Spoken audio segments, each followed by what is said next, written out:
पिछले वीडियो में हम लोगों ने गुणनखंड प्रमेय और शेषफल प्रमेय के बारे में पढ़ा है। ओके, और ये जो तीन प्रश्न हैं, गुणनखंड प्रमेय और शेषफल प्रमेय पढ़ने से हम लोगों को क्या फ़ायदा मिला था?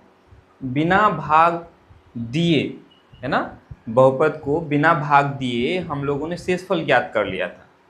गुणनखंड प्रमेय को पढ़ने से हम लोगों ने क्या जाना था कि बिना भाग दिए बहुपद का गुणनखंड का पता हम लोगों ने लगा लिया था। ओके, ये जो तीन प्रश्न हैं हमारे पास, ये पुराने वाले बुक में प्रश्नावली 2.3 था। अब ये नए वाले बुक में से इन तीनों प्रश्नों को हटा दिया गया, रिमूव कर दिया है। क्योंकि हम लोगों ने अभी पिछले वीडियो में गुणनखंड प्रमेय और शेषफल प्रमेय के बारे में पढ़ा है, इसीलिए ये हम लोगों को पढ़ना थोड़ा ज़रूरी है ताकि और अच्छा से हम लोग को समझ में आए। तो उन्हीं का हम लोग इस्तेमाल करेंगे। किसका इस्तेमाल? शेषफल प्रमेय और गुणनखंड प्रमेय का इस्तेमाल करके इन तीनों को हम लोग बनाएंगे। ओके, शुरू करते हैं। सबसे पहला प्रश्न है x³ जोड़ 3x² जोड़ 3x जोड़ 1 को निम्नलिखित से भाग देने पर शेषफल ज्ञात कीजिए। पहला है x जोड़ 1। हमें इस बहुपद को x जोड़ 1 से भाग दे करके जो शेषफल प्राप्त होगा वो बताना है। दूसरा में x घटा 1/2 से भाग करना है। तीसरा है x से भाग करना है, x जोड़ पाई से भाग करना है, फिर 5 जोड़ 2x से भाग करेंगे और प्रत्येक बार क्या क्या हमें शेषफल प्राप्त होता है वो हमें बताना है। ओके, दूसरे वाले प्रश्न में है x³ घटा ax² जोड़ 6x घटा a को x घटा a से भाग देने पर शेषफल क्या मिलेगा वो बताना है। तीसरे में है जांच कीजिए कि 7 जोड़ 3x, ये जो 7 जोड़ 3x है, 3x³ जोड़ 7x का एक गुणनखंड है या नहीं। ओके, तो चलो शुरू करते हैं। बारी बारी से हम लोग इसको बनाने का प्रयास करते हैं। सबसे पहले पहले नंबर पर आ जाते हैं। हम क्या करते हैं, ये जो बहुपद है इस बहुपद का नाम रख देते हैं। लिखेंगे हल। सबसे पहले तो हल लिखना ही है, ठीक है। इस बहुपद को नाम रख देते हैं। लिख लो माना, या फिर ऐसे भी लिख सकते हो यहाँ, या फिर मान लो माना px, ऐसे लिख सकते हो। px बराबर x³ जोड़ 3x² जोड़ 3x जोड़ 1। हम लोगों ने इस बहुपद को मान लिया ये क्या है, px है। ओके, अब इस px को हमें क्या करना है, x जोड़ 1 से भाग करना है। तो हम यहाँ भाग तो नहीं करेंगे, ठीक है। हम यहाँ बिना भाग किए ही शेषफल प्रमेय का इस्तेमाल करके क्या करेंगे, इसका शेषफल ज्ञात कर देंगे, ठीक है। कहने का मतलब है x जोड़ 1 से हम इस बहुपद को भाग करेंगे और भाग करने के बाद यहाँ शेषफल मिलेगा ना, तो इस शेषफल को हम लोग बिना भाग किए ही प्राप्त कर लेंगे। वो कैसे? ऐसे। शेषफल प्रमेय में हम लोगों ने क्या पढ़ा था, जो px है, ठीक है। उसके बाद जैसे ये हमारा x जोड़ 1 है। अच्छा, पहले बता देते, एक तरफ से बताते चले जाते, फिर समझ में आती जाएगा। हम क्या करेंगे, पहले x जोड़ 1 का शून्य निकालेंगे। x जोड़ 1 का शून्य क्या होगा, -1 हो जाएगा। इसको हम लोग 0 कर देंगे तो क्या हो गया, x बराबर -1, ठीक है। तो यही लिखेंगे, x जोड़ 1 का शून्य लिख दो, शून्य -1 है, लिख दो इतना, ठीक है। x बराबर कितना, -1। अब हमें क्या करना है, इस -1 को उस बहुपद में डालना है, लिखेंगे। इसीलिए यहाँ क्या करेंगे, हम लोग p-1 लेंगे। p-1 लेंगे तो जहाँ जहाँ x है वहाँ x की जगह -1 डालेंगे। x³ है तो हम x की जगह -1 डालेंगे, क्यूब डालेंगे। जोड़ है, जोड़ लिखेंगे। 3 है, 3 लिखेंगे। x² है गुना x², x माइनस x की जगह -1 लिखेंगे। स्क्वायर है, स्क्वायर लिखेंगे। जोड़ है, जोड़ लिखो। 3 है, 3 लिखो, गुना x है, x की जगह -1 लगाएंगे। जोड़ 1 हो गया। चूंकि 1 जो है माइनस में, इसीलिए इसको ब्रैकेट में रखना होता है, ठीक है।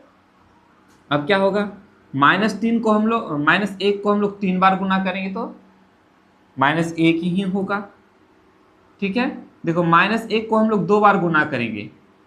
स्क्वायर का मतलब 2 बार गुना करना है, तो -1 को -1 के साथ गुना करेंगे तो क्या हो जाएगा, 1 हो जाएगा। उस 1 को हम 3 से गुना करेंगे तो 3 हो जाएगा।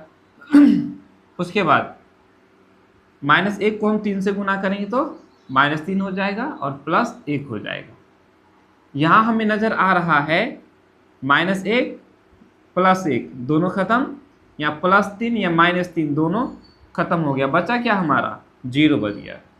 तो p-1 कितना मिला हम लोगों को 0। क्या मिला 0। यही p-1 ही इस बहुपद का क्या मिलेगा शेषफल मिलेगा। जब हम लोग x जोड़ 1 से इस बहुपद को भाग करेंगे तो शेषफल कितना मिलेगा 0। ठीक है, यहां लिख सकते हो अतः शेषफल बराबर 0 है। हो गया, शेषफल प्रमेय से हम लोगों ने बना लिया। दूसरा नंबर इसी तरह से करेंगे, उतार लो इसको, इसी तरह से मैं करते जाता हूं आप लोग को। ठीक है, दूसरा नंबर में क्या है, मिटा दे इसको, उतार लेना, मिटा देता हूं। ठीक है, आप इसी तरह से जो ना कर लेना। अब दूसरा नंबर लिखेंगे। दूसरा नंबर में है x घटा 1/2। इसमें भी लिखो x घटा 2 का शून्यक क्या होगा, यहाँ शून्यक सीधा सीधी हो जाएगा 1/2 हो जाएगा। नहीं, x घटा 1/2 बराबर 0 करेंगे तो x बराबर कितना हो जाएगा, ये घटा में है, बराबर किस पर जाएगा तो 1/2 हो जाएगा। ठीक है, एकदम सेम जैसे बनाते हैं वैसे बनाते चले जाओगे। अब क्या करेंगे हम लोग, x का मान 1/2 आ गया, इसीलिए अब फिर निकालेंगे हम लोग p के x के जगह 1/2 लगाएंगे। x के जगह 1/2 जोड़ 3 गुना x के जगह 1/2 जोड़ 3 गुना 1/2 जोड़ 1 कितना हो जाएगा 1/2 पर पावर 3 का मतलब 1 को 3 बार गुना करना है, फिर 2 को भी 3 बार गुना करना है, तो कितना हो जाएगा 1 गुना 1 करेंगे तो 1 ही हो जाएगा, और 3 ठो 2 को गुना करेंगे तो 8 हो जाएगा। इतना तो पता है ना। जोड़ 3 गुना, चलो एक थोड़ा सा स्टेप आगे कर देते हैं, या नहीं तो स्टेप को क्यों वहाँ आगे करेंगे। यहाँ 3 गुना 1/2 पर स्क्वायर, तो स्क्वायर का मतलब 2 बार गुना करना है, यानी 1/2 गुना 1/2 गुना करना है। 3 गुना 1 गुना 1 क्या करें, कितना हो गया 3 हो गया, और 2 गुना 2 4, यानी कि 3/4 हो गया। जोड़ 3 गुना 1 3 का 3/2 हो जाएगा, जोड़ 1 हो जाएगा। ठीक है, छोटा हो जाएगा, यहाँ तक कोई दिक्कत। अब आपको क्या करना है, एलसीएम तो लेना आता ही है। 8 4 2 का एलसीएम लेंगे तो कितना हो जाएगा 8 हो जाएगा। कितना होगा 8 हो जाएगा। देखो इसके नीचे कुछ नहीं, मतलब 1 है कि नहीं, तो 8 4 2 और उसके बटा में 1 है, तो आप एलसीएम लोगे तो कैसे ऐसे करते हो, दुक्का पारा में 4 दूनी 8 2 दूनी 4 2 1 2, फिर दुक्का पारा में 2 दूनी 4 2 1 2। अब आएगा कैठो 2 आया, 3 ठो 2 आया, 3 ठो 2 को गुना करेंगे तो कितना आएगा 8 आएगा कि नहीं, निश्चित रूप से 8 आएगा, है ना। चलो 8 का 8 1 हो जाएगा, इतना तो पता है ना। 4 दूनी 8 2 हो गया, 2 तिया 6 2 चौका 8 4 हो गया, 4 तिया 12 जोड़ 8 का 8 हो गया। कितना हो गया 12 8 20 20 और 7 27 27/8 हो गया। तो शेषफल कितना हो गया 27/8, यहाँ लिखेंगे अतः शेषफल, ऐसे ही सारा करना है, शेषफल बराबर 27/8 हो गया कहानी। ठीक है, तीसरा नंबर x है, मिटा दें इसको।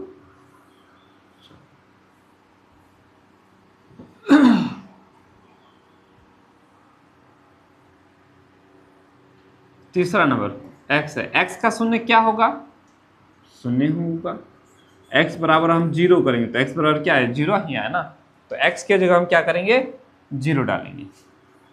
ठीक है, इसीलिए पी जीरो लिखेंगे, जहाँ भी एक्स है जीरो लिखेंगे। 0 पर क्यूब जोड़ 3 गुना 0 पर स्क्वायर जोड़ 3 गुना 0 जोड़ 1। अब करेंगे तो 0 पर पावर 3 तो क्या हो गया, 0 ही हुआ। 0 पर स्क्वायर 0, 0 को 3 से गुना करेंगे 0, 3 को 0 से गुना करेंगे 0, बच गया 1, यानी कि कुल मिलाकर के कितना मिला, 1 मिला। सारा तो 0 हो गया, 1 बच गया। यानी कि जब हम लोग x से इस बहुपद को भाग करेंगे तो शेषफल कितना बचेगा, 1 बचेगा। ओके, यहाँ लिख सकते हो, अतः शेषफल बराबर 1। ठीक है, हाँ ये कितना 3 नंबर का था ना। हाँ। 4 नंबर में, 4 नंबर में क्या है, x जोड़ पाई, x जोड़ पाई। तो x जोड़ पाई का शून्य क्या हो जाएगा, माइनस पाई हो जाएगा। शून्य के बराबर माइनस पाई हो जाएगा, लिख सकते हैं माइनस पाई है, एक ही तरह लिख लो।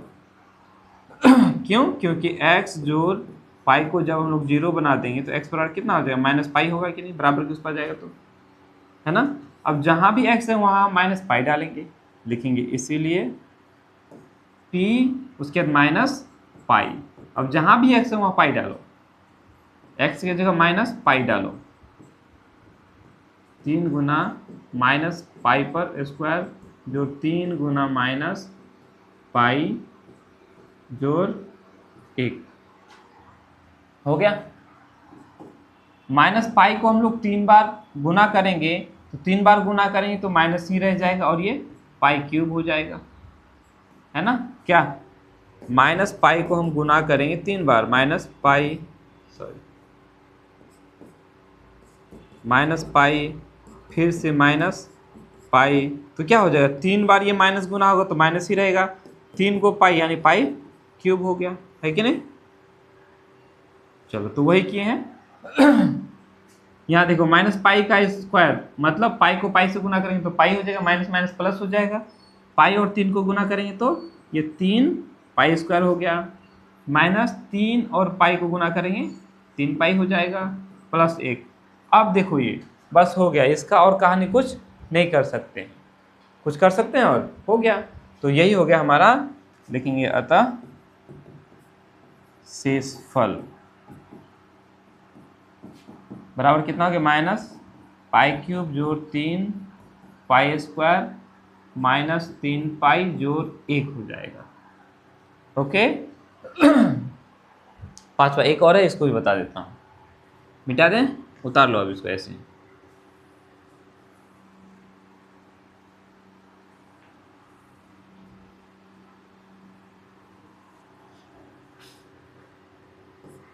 पांचवा नंबर में क्या है, 5 जोड़ 2x, इसका शून्य क्या होगा, का शून्य कितना हो जाएगा, माइनस 5/2 माइनस 5/2 है, यही ना होगा। कैसे, 5 जोड़ 2x बराबर 0 करेंगे, 2x छोड़ देंगे, 5 को उस पार लेके जाएंगे तो -5 हो जाएगा। x बराबर कितना हो गया, -5/2 हो जाएगा, क्योंकि 2x के साथ गुना हो रहा है, बराबर किस पार जाएगा तो भाग हो जाएगा। इतना तो पता है सबको, है ना। चलो अब हम क्या करेंगे, जहाँ x है वहाँ -5/2 लिखेंगे, इसीलिए p -5/2। अब जहाँ भी x है, x की जगह -5/2 स्क्वायर जोड़ 3 गुना -5/2 पर स्क्वायर जोड़ 3 गुना -5/2 जोड़ 1, सॉरी यहाँ क्यूब है ना। तो -5/2 पर क्यूब मतलब इसको हमें 3 बार गुना करना है कि नहीं। तो कितना हो जाएगा, 3 ठो 5 को गुना करेंगे तो 125 हो जाएगा, और 3 ठो 2 को गुना करेंगे तो 8 हो जाएगा, 3 ठो माइनस को गुना करेंगे तो क्या हो जाएगा, माइनस ही रह जाएगा। माइनस माइनस प्लस और माइनस माइनस हो गया, है कि नहीं। अरे अब इसमें देखते हैं यहाँ कितना हो जाएगा, इसको भी सॉर्ट आउट यहाँ से कर लेते हैं। वो हो गया -5/2, स्क्वायर है तो 2 बार गुना होगा, ठीक है। ये 3 हम लोग का ऊपर में है, तो 3 5 है 15, 15 5 है 75 हो जाएगा, और 2 ठो 2 है तो 4 2 दूनी 4 हो गया। अब देखो 2 ठो घटा है ना, घटा गुना घटा क्या हो गया, जोड़ हो जाएगा। क्लियर। उसके बाद इसमें देखते हैं, ये जोड़ ये घटा तो घटा हो जाएगा, 3 और 5 को गुना करेंगे 5 3 15 बटा में 2 हो गया, जोड़ 1 हो गया। ये वो उसी तरह से होगा जिस तरह से हम लोगों ने कौन सा नंबर, हाँ दूसरा वाला बनाया था, दूसरा नंबर x घटा 1/2 को किया। इसका भी हमें क्या करना है, एलसीएम लेना है, तो कितना हो जाएगा एलसीएम 8 हो जाएगा। 8 है तो -125 हो जाएगा, ये सब तो पता है ना बाबू। जोड़ 4 दूनी 8 तो 75 दूनी 150 हो गया, माइनस 2 चौका 8 तो 15 चौका 60 हो गया, नहीं सॉरी 15 चौका 60 ना, 15 चौक 60 जोड़ 8 हो जाएगा। अब कर लो कितना हो जाएगा 125 और 60 को ये घटा में तो आप जोड़ देंगे इन दोनों को, 5 8 185 हो गया, 150 और 8 158 बटा 8 जोड़ में हो जाएगा ये। अब इसको घटा दो कितना हो जाएगा, 15 में से 8 चला गया 7, 7 में से 6 चला गया, सॉरी 7 में से 5 चला गया 2, 1 में से 1 खत्म। अब इससे घटा है, इसका चिन्ह घटा है तो घटा बटा में 8, यानी घटा 27/8 आ गया। तो लिख लोगे अतः शेषफल बराबर घटा 27/8, ठीक है। चलो अब बच गया दूसरा और तीसरा नंबर, वो नेक्स्ट वीडियो में मैं बता दे रहा हूँ। ये इतना ही, नहीं तो वीडियो बहुत लंबी हो जाएगी, ठीक है। उतार लो इसको अच्छे से पूरा।